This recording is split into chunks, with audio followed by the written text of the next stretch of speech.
Now that you've written a clear and measurable learning outcome for your backwards design lesson plan, it's time to actually create an assessment in which you'll use to grade your students. And this is the part in which it seems backwards. Think like a detective.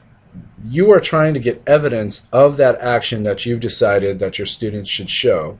And so you want to consider assessments that's going to give you the best evidence of learning before you even think about how you're going to teach the lesson. That's why it's so unusual and so backwards. But I want you to think matching.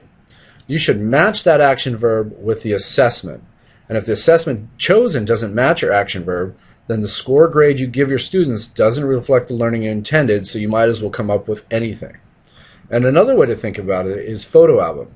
You're going to try to gather as many different snapshots of learning that you can that's going to best represent the student's learning. So if you want to come up with more than one assessment, then that's something you should do. So let's use the matching rule to make sure that our lesson assessment actually measures our action verb.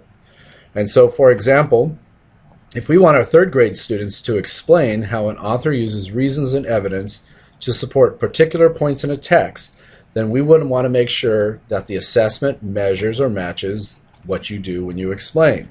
It seems like a simple task, but there's many teachers, including veteran teachers, where the action verb is different than what the assessment is actually measuring. To match it, think about whether that action verb requires what's called a closed response or an open response.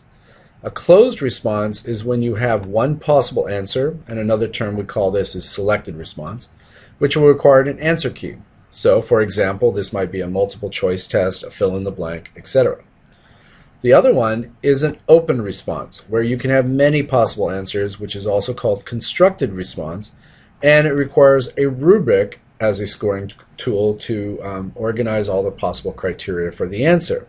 This would be an essay, a short answer, and etc.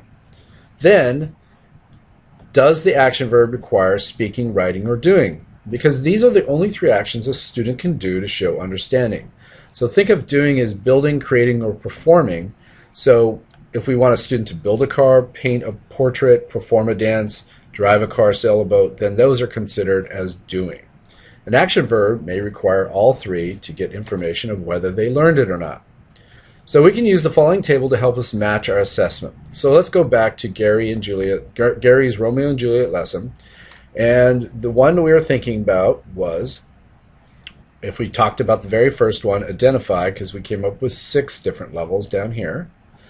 So if we want students to identify, that is a closed response. It is either that or not that. And they could most likely speak or write. They probably would not perform a dance to show whether they identify something.